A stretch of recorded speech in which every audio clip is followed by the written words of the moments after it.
Hi, this is Lisa Mona, and I just wanted to show you something that I put together, started yesterday.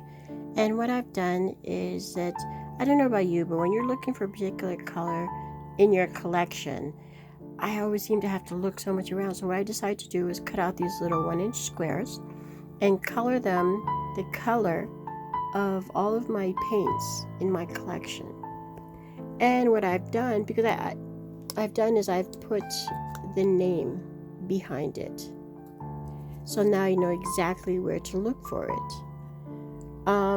This was very time consuming, but it's gonna save so much time when I'm trying to design and put something together, because then it shows me exactly what I have.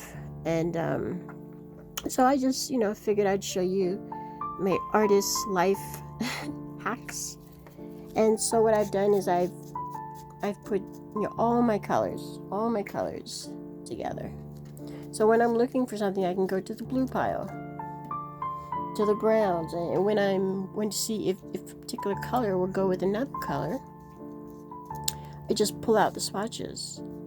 And what I will do too is I will store these as far as color bunches go, so I can just go to the blues or the pinks. So I just thought I'd share this with you, and I'm just trying to get more organized in my mind, so when I'm ready to create, I have things similarly put together, and then I'll know where to get them. Okay, I hope you're having a good day. Bye-bye.